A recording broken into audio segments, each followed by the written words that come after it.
I'm gonna share my screen. Awesome. All right. All right. Hi, everybody. So, today, well, first, welcome and thank you for joining me for this wellness chat. Very happy that you could make it. Very happy that you're viewing it, whether you're watching it with us live or watching it at home at a different time. Today, I want to kind of walk through a little bit more about basically the main topic of how your microbiome can be very influential on your hormones. And I want to talk about this topic more in detail because I want to explore how a healthy gut really supports your endocrine system. It aids in your regulation of your hormones, and it can help with things like estrogen, cortisol, and also alleviate a lot of our very common hormone concerns that many of us can struggle with too. And it's just an alternative way for you to think about things if you find that you've been trying a bunch of things and you maybe have noticed that things aren't really working. Maybe you're trying a bunch of different supplements, you're changing your diet, and you just haven't figured out what that missing piece is. This is an alternative way for you to look at and just understand what that missing piece could be. So, with that being said, let's go ahead and hop into what we're going to talk about today. So, I want to walk through with you the overview of your microbiome. I want to kind of walk through a little bit more delicately about what the importance is and everything that is really comprised of the microbiome, why it's so important for us to think about the microbiome as we talk about our hormones too.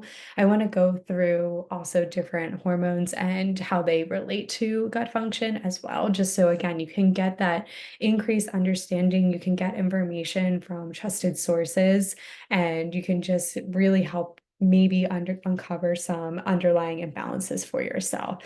I want to walk through different hormonal imbalances that are super common as well. And then, as always, with these different wellness chats that we have, we want to make sure that you can walk away with different tips so that way you can nourish your microbiome as well. So, let's go ahead and hop into things a little bit more detailed. So, as promised, I want to walk through an overview of what your microbiome looks like. So, you can see here on the left hand side that you've got this beautiful picture of one piece of your gut. So the small intestine itself is very, very large in that it spreads out for a long period of time if you were supposed to stretch it out.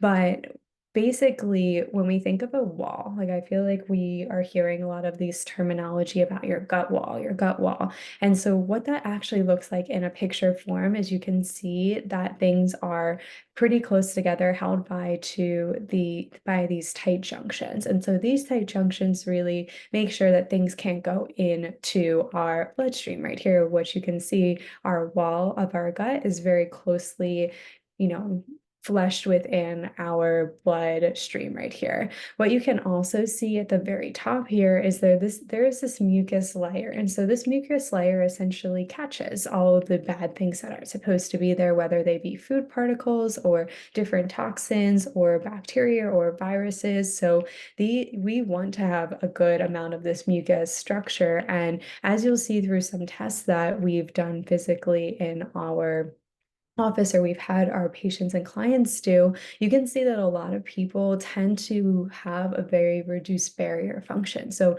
with this reduced barrier, it makes us more susceptible and it creates more stress because now our body can't push these things away or absorb it and kind of push it out.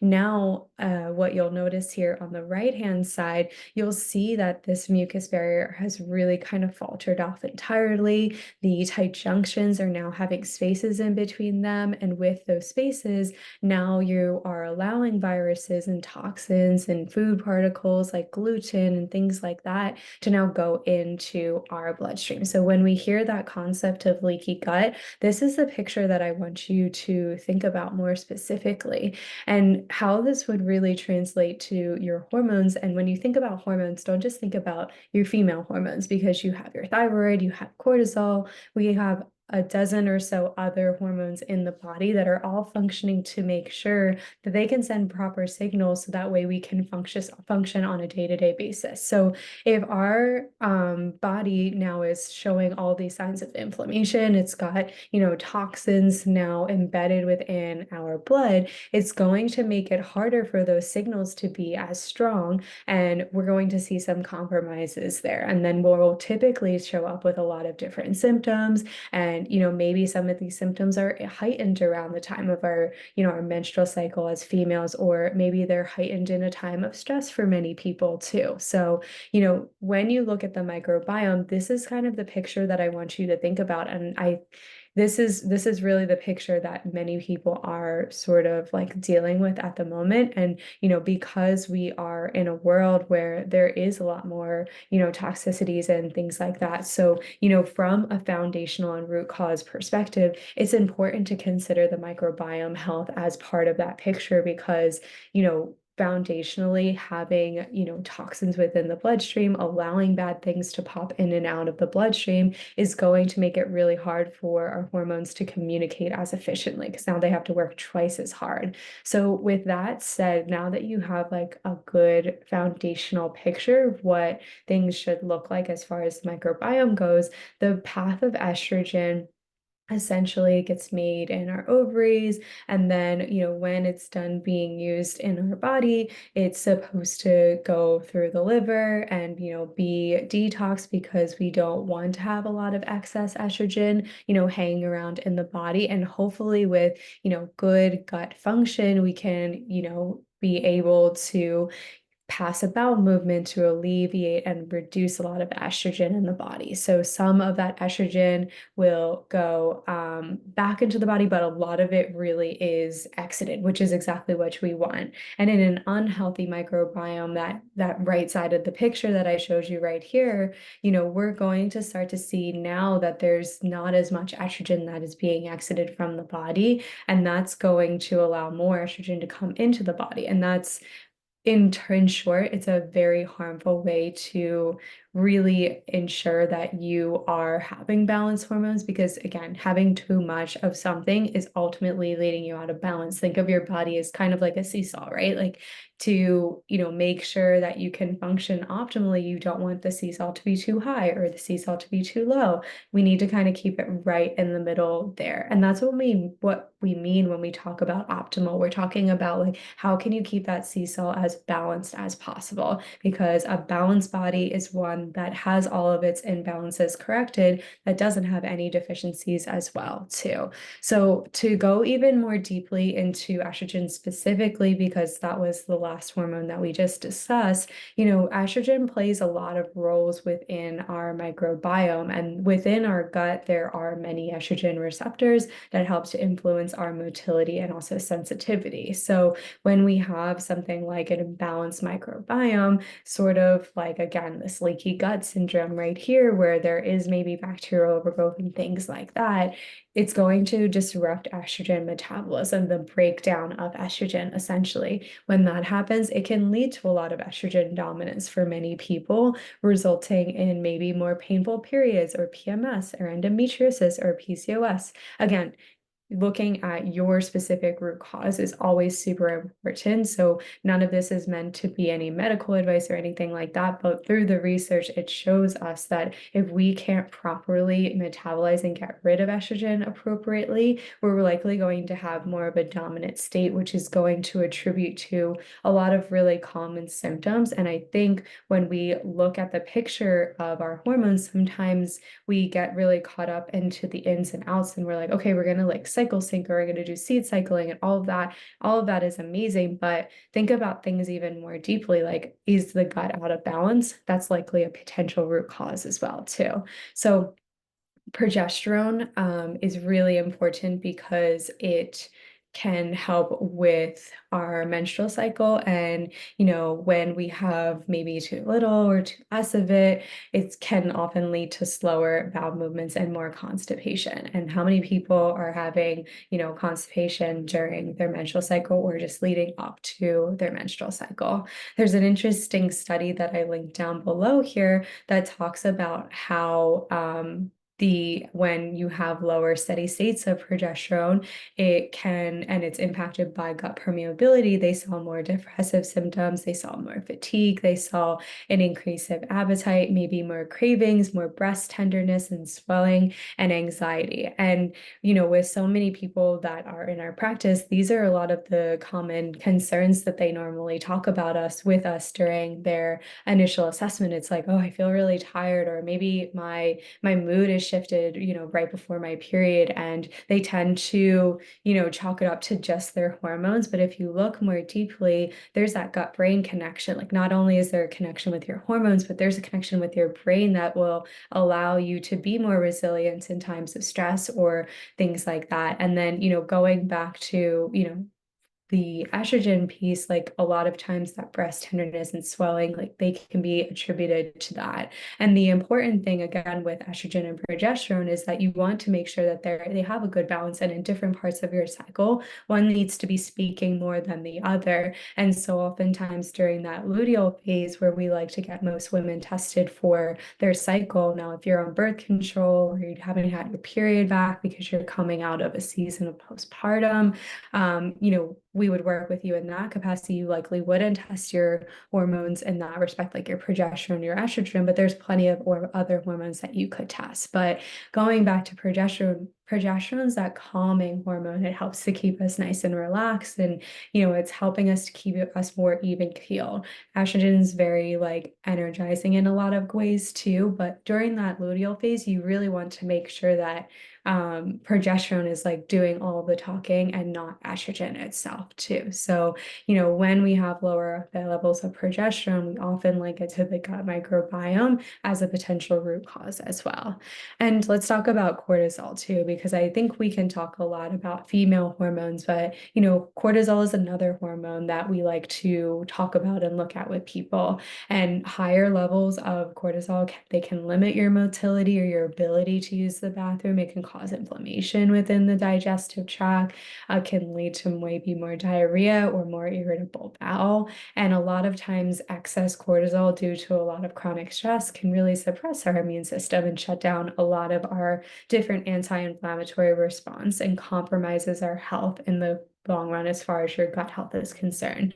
And remember, 70% of your immune system is housed within your gut. So if you're got this signal that like now your hormones are under stress, you're not producing a lot of progesterone, now you also are maybe have some overgrowth, you've got parasites or something else that's kind of happening in the gut, your immune system is going to take charge there and basically alert to the rest of the body like it's in a stressful state. And short bursts of cortisol are you're okay, because it's telling ourselves that we need to kind of like proactively like really make sure we take care of that situation, because it's alerting to us that something is wrong. But we don't want to have that chronic elevation for long term, because then that really will play into our female hormones and just the rest of our health in general too. So hopefully you're kind of looking to see all the different little ins and outs and nuances that can be really connected with just the gut health alone. And even just as simple as looking at this leaky gut and starting to really get that picture into your head, seeing that mucus layer come down,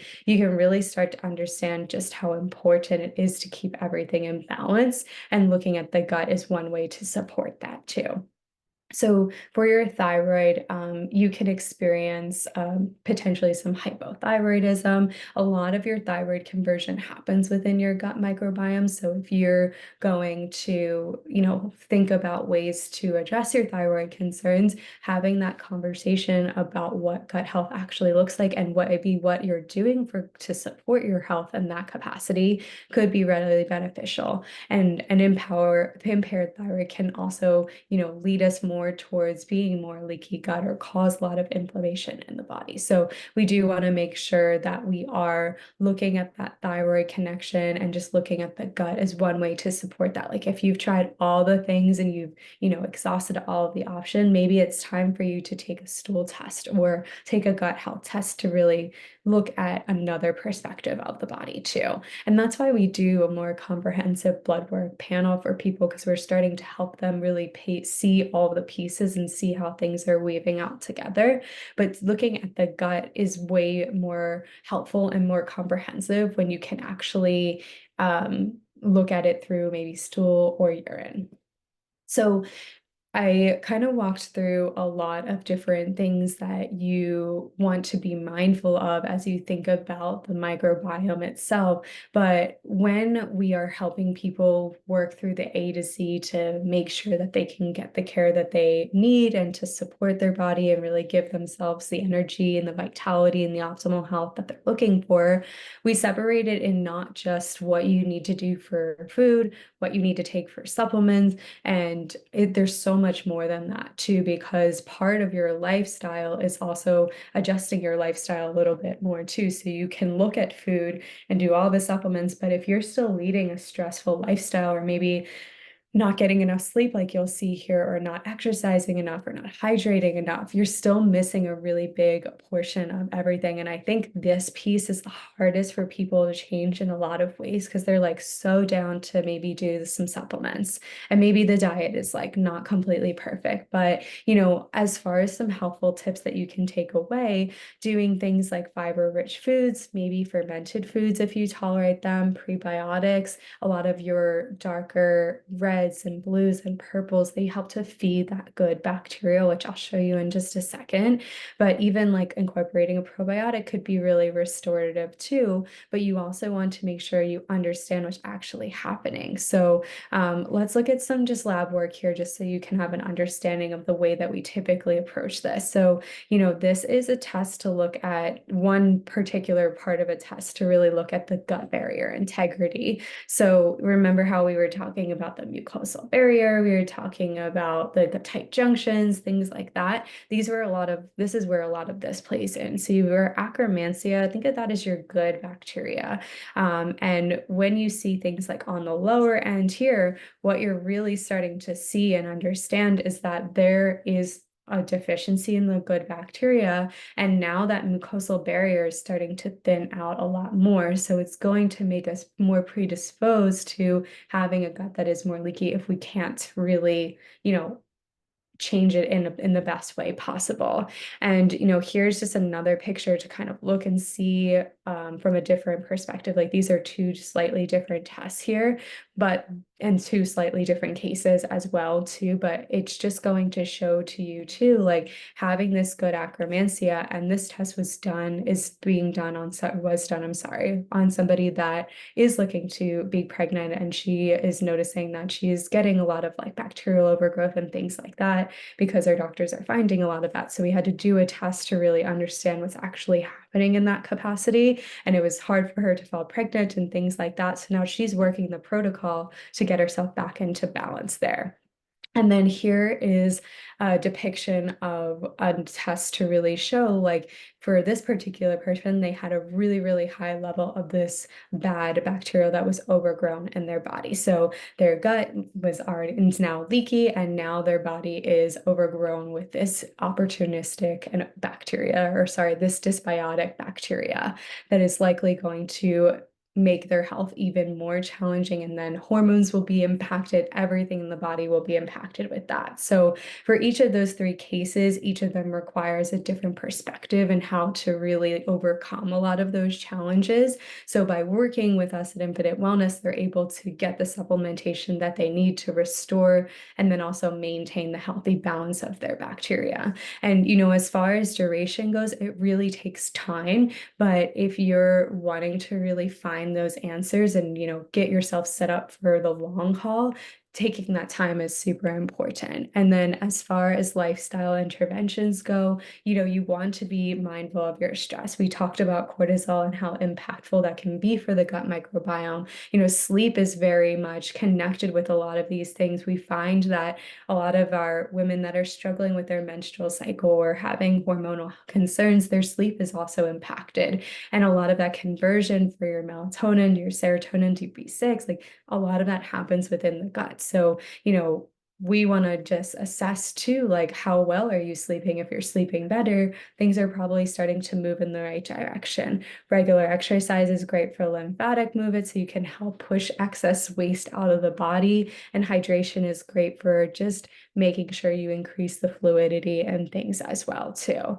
So we talked about these different tests here, but the way that you can get the best support to really identify your imbalances and your deficiencies, run your blood work, run a stool test to identify the imbalances within the microbiome. And then it's really a good idea to work with a practitioner to best understand the supplementation that's right for you. That'll help you to replace any nutrient deficiencies so that way you can be more optimal for better function of your hormones.